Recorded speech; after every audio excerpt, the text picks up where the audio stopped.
आप एक ऐसा वीडियो देखने जा रहे हैं जो या तो आपके साथ हुई सबसे अच्छी चीज होगी या सबसे बुरी। मैं यह बात नाटकीय लगने के लिए नहीं कह रहा हूं, मैं यह इसलिए कह रहा हूं क्योंकि यह सचमुच सच है और अगले कुछ मिनटों के अंत तक आप समझ जाएंगे कि मेरे कहने का वास्तव में क्या मतलब है। पहले मैं आपसे कुछ पूछता हूं, क्या आप कभी किसी ऐसे व्यक्ति से मिले हैं जो चीजों को बिल्कुल अलग तरह से देखता है? कोई ऐसा व्यक्ति जो तब भी शांत रहता है जब बाकी सब अपना आपा खो रहे होते हैं। कोई ऐसा व्यक्ति जो एक शांत आत्मविश्वास के साथ निर्णय लेता है जिसे देखकर आप सोचने पर मजबूर हो जाते हैं। वह व्यक्ति ऐसा क्या जानता है जो मैं नहीं जानता? उस तरह का व्यक्ति सिर्फ स्मार्ट नहीं होता, वे एक संरचनात्मक स्तर पर अलग तरह से सोचते हैं।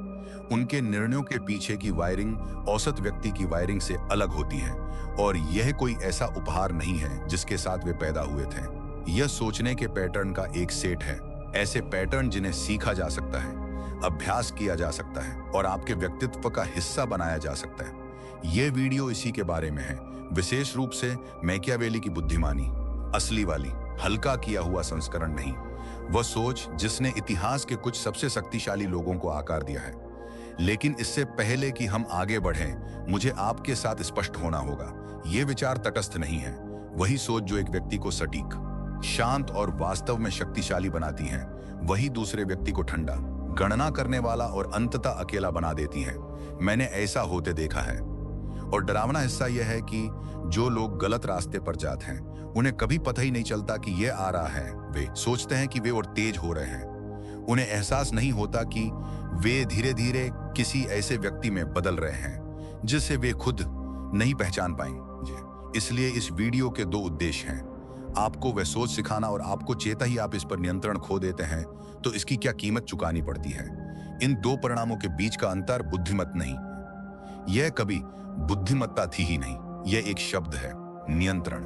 अपने मन में एक तीव्र, शक्तिशाली, यहां तक कि खतरनाक विचार रखने की क्षमता और फिर भी यह चुनने की क्षमता कि उसके साथ क्या करना है। यही वह चीज है जो प्रतिभाशाली को राक्षस से अलग करती है। आगे बढ़ने से पहले मैं चाहता हूं कि आप कमेंट्स में यह पुष्टि अफर्मेशन लिखें, मैं अपने मन को नियंत्रित करता हूं, मेरा मन मुझे नियंत्रित नहीं करता।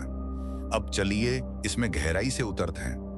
अधिकांश लोग सोचे कि बुद्धिमत्ता इस बारे में है आप कितना जानते हैं। ऐसा नहीं है, यह इस बारे में है कि आप कैसे सोचते हैं, निर्णय के नीचे की प्रक्रिया, प्रतिक्रिया के पीछे की प्रणाली। और 5 विशिष्ट सोच पैटर्न हैं जिनका उपयोग विशिष्ट एलिट दिमाग करते हैं। ऐसे पैटर्न जिन्हें अधिकांश लोग कभी विकसित नहीं कर पाते क्योंकि कोई उन्हें सीधे नहीं सिखाता। नंबर 1, उल्टा मन, द इन्वर्शन माइंड। हर कोई सफलता का पीछा करने की बात करता है। कड़ी मेहनत करो, बड़े सपने देखो, निरंतर बने रहो, और इन सब में सच्चाई है। लेकिन यहाँ वह बात है जो यह बातचीत छोड़ देती है। अधिकांश लोग इसलिए असफल नहीं होते कि उन्होंने पर्याप्त प्रयास नहीं किया, बल्कि इसलिए क्योंकि उन्होंने कभी यह पहचाना ही नहीं कि वह क्या चीज थी जो उन्हें शुरू में ही नष्ट करने वाली थी। उल्टी सोच, इन्वर्शन थिंकिंग, सवाल को पलट देती है। यह पूछने के बजाय कि मैं कैसे सफल हूं, आप पूछते हैं यहां विफलता का कारण क्या है और मैं इसे कैसे खत्म करूं। चार्ली मुंगेर ने अपना पूरा निवेश दर्शन इसी के इर्द गिर्द बनाया। उन्होंने कहा, मुझे बताओ कि मेरी मृत्यु कहां होने वाली है ताकि मैं वहां कभी न जाऊं। इसे अपने जीवन में सोचें। एक मजबूत रिश्ता बनाने का तरीका पूछने के बजाय यह पूछे कि कौन सी चीजें रिश्तों को लगातार खत्म करती हैं। बेईमानी, अवमानना, किसी को हल्के में लेना, और उन चीजों को करना बंद कर दें। व्यवसाय बनाने का तरीका पूछने के बजाय यह पूछे कि हर स्तर पर व्यवसाय किस वजह से खत्म होते हैं। खराब नकदी प्रवाह, कैश फ्लो, गलत भर्ती, ग्राहक की अनदेखी, और उन खतरों को हिट होने से पहले ही हटा दें। यह निराशावाद नहीं है, यह सटीकता है। आप क्या गलत हो सकता है इस पर इसलिए ध्यान नहीं दे रहे हैं क्योंकि आप डरे हुए हैं। आप इस पर इसलिए ध्यान दे रहे हैं क्योंकि आप गंभीर हैं। विजेता केवल परिणामों का पीछा नहीं करते, वे उस चीज को हटा देते हैं जो उन्हें नष्ट कर देती है। यह पहला बदलाव है। नंबर 2, सीखना कि कैसे सीखें। 2 लोग एक ही किताब पढ़ते हैं, एक तथ्यों सूची के साथ वापस आता है, दूसरा दुनिया को देखने के एक नई तरीके के साथ वापस आता है। वही किताब, बिल्कुल अलग परिणाम। अंतर प्राकृतिक प्रतिभा का नहीं है, अंतर यह है कि दूसरा व्यक्ति यह अध्ययन करता है कि वे जानकारी को कैसे अवशोषित करते हैं, न कि केवल वह क्या जानकारी है। यह मेटाकॉग्निशन है, अपनी सोच के बारे में सोचना। और लगभग कोई भी इसका जानबूझकर अभ्यास नहीं करता है। आप वास्तव में जानकारी को सबसे अच्छी तरह कब याद रखते हैं? सुबह जल्दी या देर रात को? क्या आप पढ़कर, देखकर या करके तेजी से सीखते हैं? क्या आपको किसी चीज को वास्तव में पक्का करने के लिए उसे किसी को सिखाने की जरूरत है? उस चीज के बीच क्या अंतर है जिसे आप पल भर में समझते हैं और जिसे आप वास्तव में त्रिसप्ताह बाद लागू कर सकते हैं? अधिकांश लोग ये प्रश्न नहीं पूछते। वे बस और अधिक उपभोग करते हैं, अधिक सामग्री, अधिक किताबें, अधिक वीडियो, और आश्चर्य करते हैं कि कुछ भी टिकता क्यों नहीं या उनके वास्तविक व्यवहार को क्यों नहीं बदलता। रुकावट जानकारी नहीं है, यह है कि आप इसे कैसे संसाधित प्रोसेस कर रहे हैं। एक सीखने वाले के रूप में खुद का अध्ययन करना शुरू करें, अपने पैटर्न का नक्शा बनाएं, अपनी अनुकूल परिस्थितियों का पता लगाएं। क्योंकि एक बार जब आप समझ जाते हैं कि आपका मस्तिष्क वास्तव में चीजों को कैसे अवशोषित और धारण करता है, तो आप मात्रा, वॉल्यूम पर प्रतिस्पर्धा करना बंद कर देते हैं और गहराई, डेप्थ्स पर प्रतिस्पर्धा करना शुरू कर देते हैं। वही जानकारी, अलग दिमाग, अलग परिणाम। नंबर 3, अपने स्वयं के विश्वासों को नष्ट करना। यहाँ एक परीक्षण है। ऐसी किसी चीज के बारे में सोचे जिस पर आप अभी दृढ़ता से विश्वास करते हैं। कोई फर्क नहीं पड़ता कि वह क्या है, व्यक्तिगत अपने बारे में या दुनिया कैसे काम करती है इसके बारे में। अब अपने आप से यह पूछें, उस विश्वास के खिलाफ सबसे मजबूत संभव तर्क क्या है? सबसे कमजोर तर्क नहीं, स्ट्रॉ मैन संस्करण नहीं, आपके गलत होने की संभावना का सबसे अच्छा, सबसे असहज, सबसे तार्किक रूप से ठोस मामला। क्या आप यह कर सकते हैं? यदि आप नहीं कर सकते तो यह एक समस्या है। इसलिए नहीं कि आप मूर्ख हैं, बल्कि इसलिए क्योंकि इसका मतलब है कि आप वास्तव में इसे समझे बिना एक विश्वास को पकड़े हुए हैं। आप कभी भी इसका तनाव परीक्षण, स्ट्रेस टेस्ट किए बिना एक स्थिति का बचाव कर रहे हैं। और एक विश्वास जिसका कभी परीक्षण नहीं किया गया है, वह दृढ़ विश्वास, कन्विक्शन नहीं है। यह सिर्फ एक आदत है जिससे आप सहज हो गए हैं। सोक्रेटिक थिंकिंग, किसी और के करने से पहले अपने स्वयं के विचारों पर हमला करने का अभ्यास, उन दुर्लभ कौशलों में से एक है जिसे एक व्यक्ति विकसित कर सकता है। यह असहज है। यह आपको शुरू में अस्थिर महसूस कराता है, क्योंकि जो चीजें आपने सोची थी कि वे ठोस हैं, वे डगमगाने लगती हैं। लेकिन उस असुविधा के दूसरी तरफ सही होने से भी ज्यादा मूल्यवान कुछ है। वह है वास्तव में यह जानना कि सच क्या है। कमजोर दिमाग राय का बचाव करते हैं, मजबूत दिमाग अपनी खुद की सोच पर हमला करते हैं। जो लोग लगातार ऐसा करते हैं, वे केवल चीजों पर विश्वास नहीं करते, वे समझते हैं कि वे क्या विश्वासघात और क्यों। और वह एक पूरी तरह से अलग तरह का आत्मविश्वास है, जोरदार नहीं, गहरा। मैकियावेली ने एक बार कहा था, हर कोई वह देखता है जो आप दिखाई देते हैं। बहुत कम लोग अनुभव करते हैं कि आप वास्तव में क्या हैं। अधिकांश लोगों के विश्वास दिखावे पर आधारित होते हैं, उस पर जो सुनने में सही लगता है, उस पर जिस पर उनका सर्कल सहमत होता है, उस पर जो उन्हें खुद के बारे में अच्छा महसूस कराता है। वास्तविक सोच उसके नीचे जाती है, यह पूछती है वास्तव में क्या सच है, तब भी जब उत्तर असुविधाजनक हो। नंबर 4, सबसे बुरे का सामना पहले करना। द स्टोइक्स का एक अभ्यास था जो तब तक डरावना लगता है जब तक आप ये नहीं समझ जाते कि ये वास्तव में क्या करता है। किसी भी बड़े निर्णय या चुनौती से पहले वे जानबूझकर सबसे खराब यथार्थवादी परिणाम के साथ बैठते थे। घबराहट पैदा करने के लिए नहीं, आपदा की कल्पना करने के लिए नहीं, बल्कि तैयारी के लिए। यहाँ वास्तविक सबसे खराब स्थिति क्या है, मैं क्या खोता हूँ, यह कैसा महसूस होता है, जब ऐसा होता है तो मैं क्या करूं। यहाँ बताया गया है कि वह अभ्यास समय के साथ क्या बनाता है। 2 चीजें। पहली, झटके, सेटबैक्स आश्चर्यचकित करना बंद कर देते हैं, क्योंकि आप पहले से ही उनके साथ मानसिक रूप से बैठ चुके हैं। जब कुछ गलत होता है तो आप जंप फ्रीज नहीं जाते, आप कदम उठाते हैं क्योंकि आपने इस पल का पूर्वाभ्यास किया है। दूसरा, आप भावनात्मक रूप से इस तरह स्थिर हो जाते हैं कि आपके आसपास के लोग ध्यान देंगे और पाहा से समझ नहीं पाएंगे और पूरी तरह से समझ नहीं पाएंगे। छोटी समस्याएं आप पर अपनी पकड़ खो देती हैं, क्योंकि आप मानसिक रूप से पहले ही किसी बहुत बड़ी चीज से बच चुके हैं। अधिकांश लोग इसके विपरीत करते हैं। वे अपने दिमाग में सही परिदृश्य को दोहराते रहते हैं। वे जीत की कल्पना करते हैं, तालियों की, जिस तरह से चीजें दिखती हैं जब सब कुछ सही होता है। और फिर जब वास्तविकता सामने आती है, और वास्तविकता हमेशा कल्पना से अधिक उलझी हुई होती है तो वे टूट जाते हैं, इसलिए नहीं कि वे कमजोर हैं, बल्कि इसलिए क्योंकि वे पूरी तरह से तैयार नहीं थे। विफलता के लिए तैयार रहें, फिर सबसे अच्छा संभव परिणाम बनाने के लिए आगे बढ़ें। वह क्रम उसी क्रम में वह है जो दबाव आने पर आपको शांत, स्पष्ट और कार्यात्मक रखता है। नंबर 5, अनुशासन से ऊपर पहचान, एंटिटी ओवर डिसिप्लिन। अनुशासन पर्याप्त तनाव, पर्याप्त थकान, लगातार पर्याप्त बुरे दिनों के तहत टूट जाता है। इच्छा शक्ति खत्म हो जाती है। आप इसे अपने जीवन से जानते हैं, आपने इसे महसूस किया है। पहचान उस तरह से नहीं टूटती।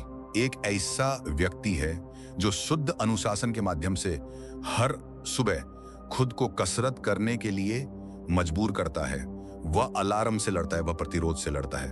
कुछ दिन वह जीतता है, कुछ दिन नहीं। फिर एक ऐसा व्यक्ति है जो बस एक एथलीट है। वह उसी तरह प्रतिरोध से नहीं लड़ता, क्योंकि कसरत न करना उसे मौलिक स्तर पर गलत लगेगा। यह उल्लंघन होगा कि वह घूमे कौन है। एक ही व्यवहार लेकिन एक इच्छा शक्ति से संचालित है और एक पहचान से संचालित है, और वे समान रूप से फसफसनीय नहीं हैं। बदलाव यह है, व्यवहारों को मजबूर करने की कोशिश करना बंद करें और उस व्यक्ति की पहचान बनाना शुरू करें जो उन व्यवहारों को स्वाभाविक रूप से करता है। हर बार जब आप बैठते हैं और तब पढ़ते हैं जब आपका मन नहीं होता, तो आप पढ़ने वाले व्यक्ति की पहचान के लिए वोट डाल रहे होते हैं। हर बार जब आप दबाव में शांत रहते हैं, तो आप संयम के लिए जाने जाने वाले व्यक्ति की पहचान बना रहे होते हैं। व्यवहार पहले आता है, इसके पीछे पहचान मजबूत होती है। मैकियावेली ने एक बार कहा था, पद इंसानों को सम्मान नहीं देते, बल्कि इंसान पदों को सम्मान देते हैं। पद आपको वह व्यक्ति नहीं बनाता, आपको वह व्यक्ति नहीं बनाता, आप वह व्यक्ति बनते हैं और फिर आप उस पद को उसी के अनुसार संभालते हैं।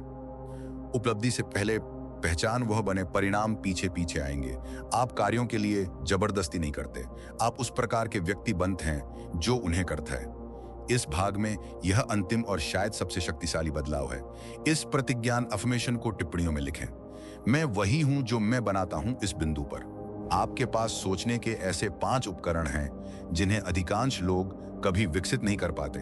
विपरीत सोच, इन्वर्शन थिंकिंग, अधिसंज्ञान, कनीशन, सुकराती आत्म परीक्षा, नकारात्मक दृश्य, नेगेटिव विजुअलाइजेशन। पहचान निर्माण, यदि आप इनमें से 2 को भी लगातार लागू करते हैं तो 6 महीने में आपका जीवन अलग दिखेगा। यह कोई अतिशयोक्ति नहीं है, लेकिन यहां चीजें खतरनाक हो जाती हैं, क्योंकि ये पैटर्न न केवल आपको तेज करते हैं बल्कि वे आपको बदल देते हैं। और यदि आप सावधानी से नहीं देख रहे हैं तो वह परिवर्तन उस दिशा में चला जाता है जिसे आपने नहीं चुना था। यह अगला अध्याय वह है जिसके बारे में आत्म सुधार के क्षेत्र में कोई बात नहीं करना चाहता, और यह सबसे महत्वपूर्ण बात है जो मैं आज आपको बताने जा रहा हूं। यह भाग असहज करने वाला है। मैं इसे सजा संवार कर पेश नहीं करूंगा। और यदि आप उस तरह के व्यक्ति हैं जो सोचने को गंभीरता से लेते हैं, जो वास्तव में बढ़ने की कोशिश करते हैं, तो मैं जो वर्णन करने वाला हूं वह आपको व्यक्तिगत रूप से जाना पहचाना लगेगा, क्योंकि यही होता है उन तेज दिमागों के साथ जिन्हें अनियंत्रित छोड़ दिया जाता है। नंबर 1, वह अधीरता जो आपके अंदर बढ़ती है। यह शांति से शुरू होती है, लगभग अदृश्य। आप बातचीत में ऐसी चीजें नोटिस करने लगते हैं जो आपने पहले कभी नोटिस नहीं की थी। तार्किक कमियां, वे धारणाएं जो लोग बिना महसूस किए बना लेते हैं, जिस तरह से लोग बिना किसी वास्तविक सोच के निष्कर्ष पर पहुंच जाते हैं। और शुरू में आप जुड़ने की कोशिश करते हैं, आप एक अलग दृष्टिकोण पेश करते हैं, आप एक बेहतर सवाल पूछते हैं, आप उस अंतर को पाटने की कोशिश करते हैं, लेकिन यह हमेशा काम नहीं करता। लोग रक्षात्मक हो जाते हैं, या वे आपको ऐसे देखते हैं जैसे आप कोई दूसरी भाषा बोल रहे हो, या वे उस पल में सहमत हो जाते हैं और फिर p मिनट बाद बिल्कुल वैसे ही सोचते हैं।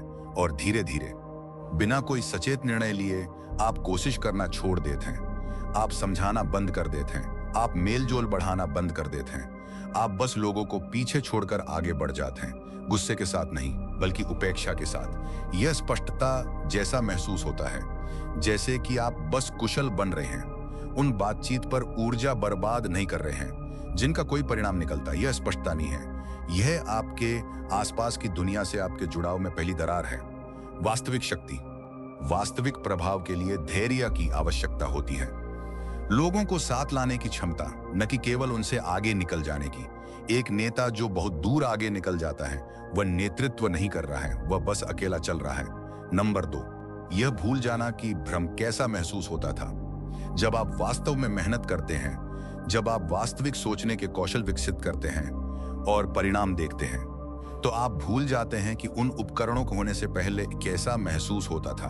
आप भ्रम को भूल जाते हैं। वह निराशा जो तब होती थी जब आप वह नहीं देख पाते जो अब स्पष्ट लगता है। इसमें जो समय लगा, और एक बार जब आप उसे भूल जाते हैं तो आप दूसरों से यह उम्मीद करने लगते हैं कि वे बस इसे समझ जाएं। जब लोग वही गलतियां करते हैं जो आप करते थे, तो आप अधीरता से भी अधिक ठंडी भावना महसूस करने लगते हैं। जब वे उन्हीं जालों में फंसते हैं जिनसे बचना आपने सीखा था, और वह ठंडापन, वह शांत तिरस्कार उन सबसे खतरनाक चीजों में से एक है जो एक तेज दिमाग के साथ हो सकती हैं, क्योंकि तिरस्कार सहानुभूति को बंद कर देता है, और सहानुभूति के बिना आप वास्तव में लोगों को समझने की क्षमता खो देते हैं। आप उनका विश्लेषण कर सकते हैं, आप उनके व्यवहार के पैटर्न देख सकते हैं, लेकिन आप उन्हें समझना बंद कर देते हैं। और एक दिमाग जो लोगों को नहीं समझ सकता, सचमुच समझ नहीं सकता, सिर्फ देख सकता है, वो एक ऐसा दिमाग है जो अपने हर बड़े फैसले में गंभीर कमियां छोड़ता रहेगा। आप स्मार्ट नहीं हुए, आप अलग थलग हो गए, वे दोनों एक ही बात नहीं है। नंबर 3, वह अलगाव जिसे आप नोटिस नहीं करते। कोई इसकी घोषणा नहीं करता, यह बस हो जाता है। आप अलग तरह से सोचने लगते हैं, जिसका अर्थ है कि आप अलग तरह से जुड़ने लगते हैं। आप दुनिया को कैसे देखते हैं और आपके आसपास के अधिकांश लोग इसे कैसे देखते हैं, इसके बीच की खाई चौड़ी होती जाती है। पहले धीरे धीरे, फिर तेजी से। जो बातचीत आपको पहले व्यस्त रखती थी, वह उथली लगने लगती है। छोटी बातें शोर की तरह लगने लगती हैं और आप पीछे हट जाते हैं। नाटकीय रूप से नहीं, बल्कि शांति से। आप कमरे में होते हैं, लेकिन आप वास्तव में वहां नहीं होते, और आप खुद से कहते हैं कि यह ठीक है। आप इसे एकाग्रता, मान को या निम्न गुणवत्ता वाली बातचीत पर समय बर्बाद न करने के रूप में पेश करते हैं। लेकिन उस कहानी का एक संस्करण यह भी है जहां यह अनुशासन नहीं है, या यहां यह अकेलापन है जिसने खुद को सही ठहराना सीख लिया है, और दोनों अंदर से एक जैसे दिखते हैं। इतिहास के सबसे शक्तिशाली दिमाग लोगों से गहराई से जुड़े थे, उनसे अलग थलग नहीं। लिंकन के पास ऐसे सलाहकार थे जो उनसे लगातार असहमत रहते थे, और वह चाहते थे कि वे कमरे में रहें। दा विंची हर तरह के सामाजिक हलकों में घूमते थे, कलाकार, वैज्ञानिक, इंजीनियर, कुलीन, आम लोग। चर्चिल ने अपने अलगाव के सबसे बुरे क्षणों में इसे एक कमजोरी के रूप में पहचाना, न कि एक विशेषता के रूप में। अलग तरह से सोचने का मतलब कम जुड़ना नहीं है, इसका मतलब अधिक समझदारी से जुड़ना है। अलगाव विकास का संकेत नहीं है, यह एक चेतावनी का संकेत है। नंबर 4, फीडबैक का भ्रम, सबसे खतरनाक जाल। यह वह है जो उन लोगों को तबाह कर देता है जिन्होंने सोचा था कि वे इस तरह की गलती से ऊपर उठ चुके हैं। जब आप एक तेज दिमाग विकसित करते हैं और अच्छे फैसले लेना शुरू करते हैं, जब आप सही होने का एक रिकॉर्ड बना लेते हैं, तो लोग आपके साथ कैसा व्यवहार करते हैं इसमें कुछ बदलाव आता है। वे आपको सुधारना बंद कर देते हैं, वे विरोध करना बंद कर देते हैं, वे आपको विचारों के साथ आगे बढ़ने देते हैं, भले ही उन विचारों में वास्तविक कमियां हों, और आपका दिमाग इसे पुष्टि के रूप में पढ़ता है।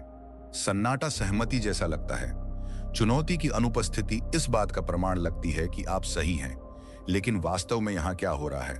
लोगों ने आपको सुधारना इसलिए बंद कर दिया क्योंकि आप उन्हें डराते हैं, क्योंकि वे मान लेते हैं कि आप उनसे ज्यादा जानते हैं, क्योंकि पिछली कुछ बार जब उन्होंने विरोध किया था तो आपके पास हर बात का जवाब था, और अंततः उन्होंने कोशिश करना बंद कर दिया। सन्नाटा सम्मान नहीं है, यह बचाव है, और यह सबसे खतरनाक माहौल है जिसमें एक तेज दिमाग काम कर सकता है, क्योंकि यह उस एक चीज को हटा देता है जो सोच को ईमानदार रखती है।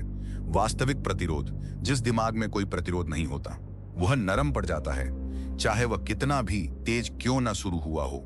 आपको ऐसे लोगों की जरूरत है जो आपको वह बताएं जो आप सुनना नहीं चाहते, और अगर आपके आसपास के लोगों ने ऐसा करना बंद कर दिया है, तो या तो ऐसे लोगों को खोजें जो ऐसा करेंगे, या गंभीरता से इस बात की जांच करें कि आपने ऐसा क्या किया है जिससे आपके सामने ईमानदारी असुरक्षित महसूस होने लगी है।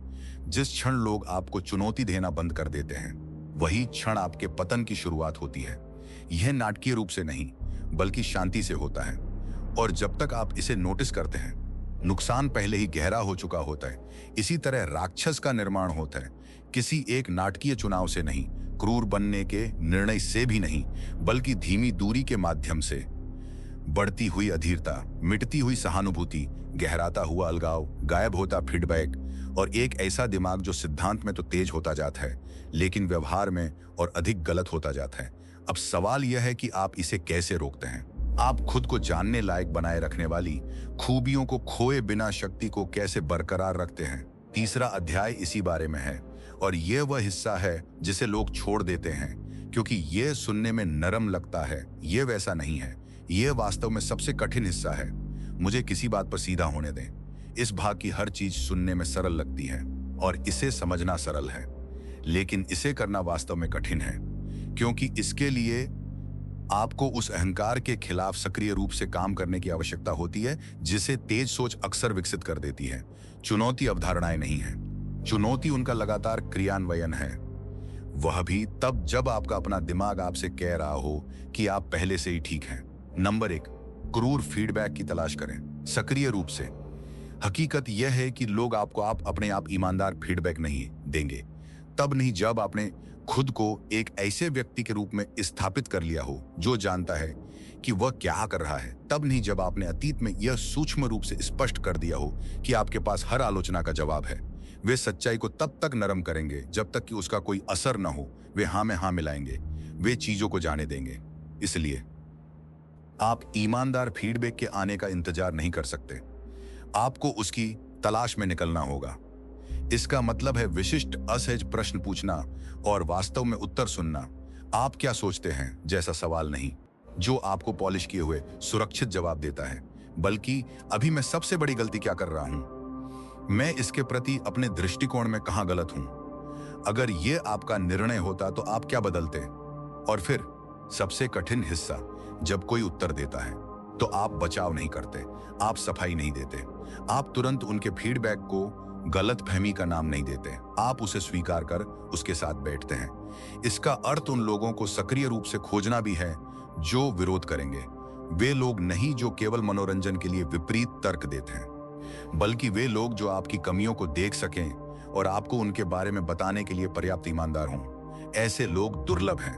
जब आप उन्हें पाएं तो उन रिश्तों की रक्षा करें, अपनी उपस्थिति में ईमानदारी को सुरक्षित बनाएं, कठिन सत्य को पुरस्कृत करें, न कि आरामदायक उत्तर को। क्योंकि यदि आप केवल वही सुनते हैं जो आप सुनना चाहते हैं, भले ही वह अधिकांश समय सटीक हो, तो आप खराब उपकरणों के साथ उड़ रहे हैं और अंततः आप एक ऐसा निर्णय लेंगे जिसे ईमानदार फीडबैक रोक सकता था। मैकियावेली ने एक बार कहा था, एक राजा जो स्वयं बुद्धिमान नहीं है उसे अच्छी सलाह नहीं दी जा सकती। केवल सलाह नहीं, अच्छी सलाह, इन दोनों के बीच एक बड़ा अंतर है। कोई भी ऐसे लोगों को ढूंढ सकता है जो उनसे सहमत हों।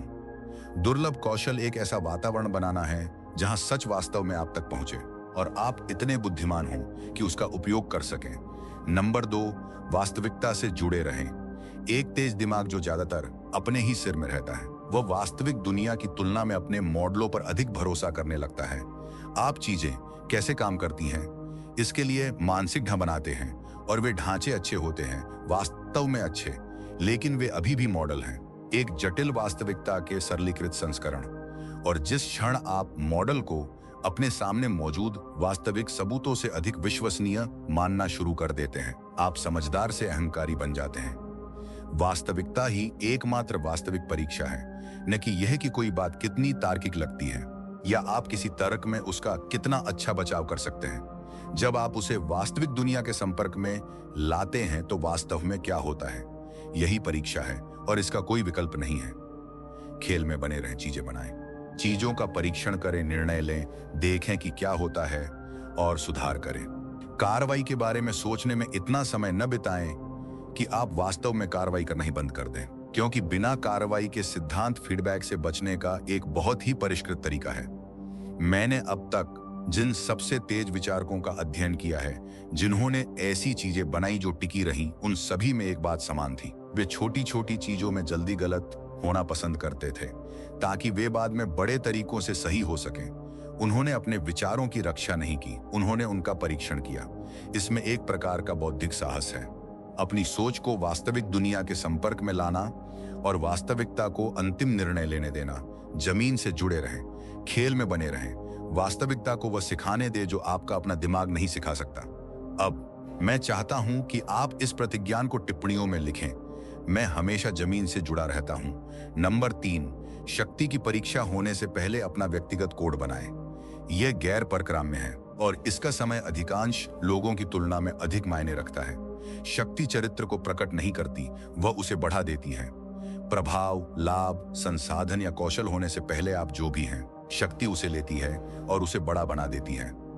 यदि आपने शक्ति प्राप्त करने से पहले अपने मूल्यों को स्पष्ट रूप से परिभाषित नहीं किया है, तो शक्ति केवल आपके सबसे बुरे हिस्सों को बढ़ाएगी। अधीरता, ठंडापन, लोगों को उपकरणों के रूप में उपयोग करने की इच्छा, यह इसे नाटकीय रूप से नहीं करेगा। यह छोटे छोटे समझौतों की एक श्रृंखला के माध्यम से धीरे धीरे करेगा, जिनमें से प्रत्येक उस समय उचित लगेगा। एक व्यक्तिगत कोड नियमों का एक सेट है जिसे आप दबाव आने से पहले, प्रलोभन के वास्तविक होने से पहले एक शांत क्षण में स्थापित करते हैं। आप कौन सी सीमाएं पार नहीं करेंगे, भले ही उन्हें पार करने से जीत मिल जाए। आप समझौते के बजाय क्या बलिदान करेंगे? आप उन लोगों के साथ कैसा व्यवहार करते हैं जो आपके लिए कुछ नहीं कर सकते? जब कोई देख न रहा हो तो आप कैसा व्यवहार करते हैं? ये कोई अमूर्त नैतिक प्रश्न नहीं है, ये व्यावहारिक निर्णय हैं जो यह निर्धारित करते हैं कि चीजें कठिन होने पर आप कौन हैं। और यदि आपने वे निर्णय पहले से जानबूझकर नहीं किए हैं तो आप उन्हें दबाव में, अपने अहंकार के साथ प्रतिक्रियात्मक रूप से लेंगे और वे निर्णय लगभग हमेशा बदतर होते हैं। बिना कोड के बुद्धिमत्ता एक ऐसा हथियार बन जाती है जिसे आप नियंत्रित नहीं कर सकते। कोड के साथ यह कुछ ऐसा बन जाता है जिस पर आप वास्तव में भरोसा कर सकते हैं। आपका सबसे मजबूत संस्करण सबसे सक्षम संस्करण नहीं है, यह वह सबसे सक्षम संस्करण है जो अभी भी जानता है कि वह किसके लिए खड़ा है। नंबर 4, स्पष्ट रूप से देखें, शोषण ना करना चुनें। यही वह रेखा है, यही वह चीज है जो आज हमने जिन परिणामों के बारे में बात की है उन्हें अलग करती है। जब आप लोगों की वास्तविक समझ विकसित करते हैं कि वे कैसे सोचते हैं, उनके निर्णयों को क्या प्रेरित करता है, उनकी बातें जो भी हों, उनके पीछे वास्तव में उनके डर और चाहते क्या हैं, तो आप वास्तव में कुछ शक्तिशाली प्राप्त करते हैं। आप अधिक गहराई से जुड़ सकते हैं, आप अधिक प्रभावी ढंग से नेतृत्व कर सकते हैं। आप समझ सकते हैं कि किसी को क्या चाहिए, भले ही वे खुद इसे व्यक्त ना कर सकें, या आप उसी समझ का उपयोग हेरफेर करने के लिए कर सकते हैं, उन बटनों को दबाने के लिए जिन्हें आपने ढूंढना सीख लिया है, किसी से वह प्राप्त करने के लिए जो आप चाहते हैं, और साथ ही उन्हें यह एहसास दिलाते हैं कि यह उनका अपना विचार था। दोनों विकल्प हैं। समझ आपके लिए चुनाव नहीं करती है। हेरफेर का रास्ता लंबे समय में कैसा दिखता है यहां बताया गया है। यह थोड़े समय के लिए काम करता है और लंबे समय में सब कुछ नष्ट कर देता है, क्योंकि हेरफेर के लिए जो वास्तविक है और जो आपने किसी को बेचा है, उसके बीच की खाई को बनाए रखने की आवश्यकता होती है। उस खाई को प्रबंधित करने के लिए निरंतर ऊर्जा लगती है और लोग समय के साथ इसे महसूस करते हैं, भले ही वे इसे नाम ना दे सकें। विश्वास खत्म हो जाता है, रिश्ते खोखले हो जाते हैं और आप अकेले रह जाते हैं, तकनीकी रूप से सक्षम, लेकिन आपके आसपास कोई ऐसा व्यक्ति नहीं होता जो जानता हो कि आप वास्तव में होते हैं। वास्तविक शक्ति को हेरफेर की आवश्यकता नहीं होती। वास्तविक शक्ति ऐसा वातावरण बनाती है जहां लोग वह करना चाहते हैं जो सभी की सेवा करता है। वास्तविक शक्ति लोगों को इतना बेहतर समझती है कि उन्हें धोखा दिए बिना उनका नेतृत्व कर सके। यह कठिन है, इसमें अधिक समय लगता है, लेकिन यह एकमात्र प्रकार की शक्ति है जो समय के साथ वास्तव में बढ़ती है। मैकियावेली ने एक बार कहा था, एक शेर खुद को जाल से नहीं बचा सकता और एक लोमड़ी खुद को भेड़ियों से नहीं बचा सकती। इसलिए जाल को पहचानने के लिए लोमड़ी और भेड़ियों को डराने के लिए शेर होना चाहिए। सब कुछ देखें, सब कुछ समझें और फिर उस समझ का उपयोग निर्माण के लिए करें, तोड़ने के लिए नहीं। लोमड़ी जाल को पहचानती है और उससे बचती है, यही शक्ति है। शक्ति हेरफेर में नहीं है, यह आत्म संयम में है।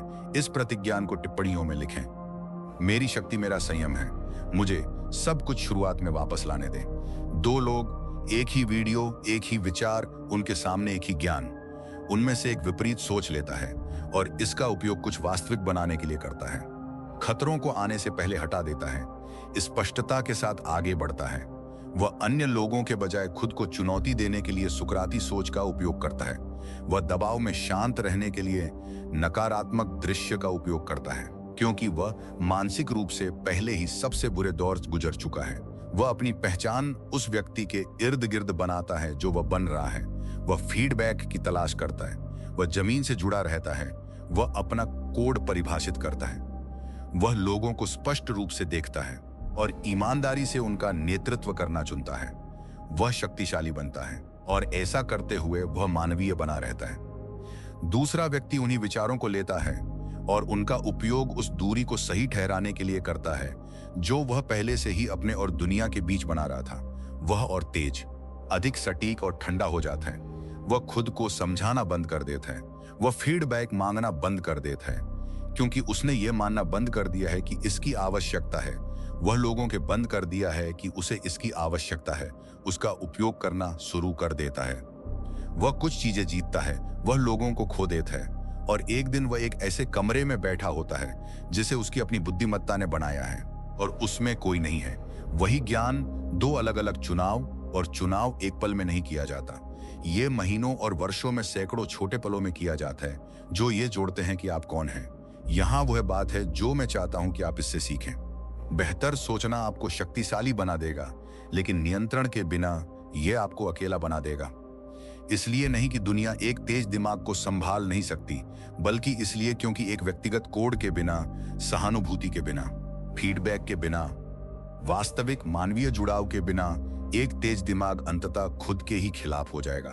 यह वही जाल बन जाएगा जिसे देखने के लिए इसे बनाया गया था। सबसे खतरनाक दिमाग वह नहीं है जो सबसे स्मार्ट है, यह वह है जिसने इंसान होना छोड़ दिया है। वह पंक्ति कोई नाटकीय अंत नहीं है, यह एक वास्तविक चेतावनी है, क्योंकि जो लोग उस रास्ते पर जाते हैं, जो उस चीज से अधिक ठंडे हो जाते हैं जिससे उन्होंने शुरुआत की थी, उन्हें तब तक इसका एहसास नहीं होता जब तक कि यह पहले ही हो चुका हो। उन्हें लगता है कि वे तेज हो रहे हैं, वे वास्तव में छोटे होते जा रहे हैं, अधिक सक्षम और छोटे, एक कम पूर्ण व्यक्ति का अधिक कुशल संस्करण। खुद को ऐसा मत बनने दें। आपने यह पूरा वीडियो देखा, यह मुझे पहले से ही आपके बारे में कुछ बताता है। आप उस तरह के व्यक्ति हैं जो विचारों को गंभीरता से लेते हैं, जो चीजों के सतही स्तर से अधिक चाहते हैं। यह अच्छा है, यही वह चीज है जो आपको वास्तविक स्थान तक पहुंचाती है। अब इसका सही उपयोग करें।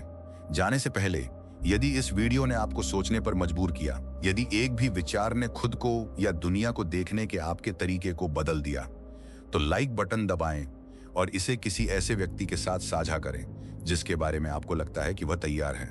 हर कोई नहीं होता, लेकिन आप किसी ऐसे व्यक्ति को जानते हैं जो तैयार है। और यदि आपने अभी तक सब्सक्राइब नहीं किया है तो इसे अभी करें। इसलिए नहीं कि यहाँ पहले से क्या है, बल्कि इसलिए कि यह चैनल कहाँ जा रहा है। ये वे बातचीत हैं जो अधिकांश जगहों पर नहीं होंगी। हम उन्हें जारी रखेंगे। टिप्पणियों में इस अंतिम प्रतिज्ञान को लिखें, मैं बढ़ता हूं, मैं इंसान बना रहता हूं, क्योंकि यही पूरा खेल है। बढ़ें, तेज रहें, जमीन से जुड़े रहें, उस चीज से जुड़े रहें जो आपको पहली जगह में बनने लायक बनाती है। प्रश्न सरल था। इस वीडियो के बाद क्या आप एक प्रतिभाशाली व्यक्ति बन रहे हैं या कुछ और भी खतरनाक? उत्तर आपको ही देना है। इसे सावधानी से चुनें।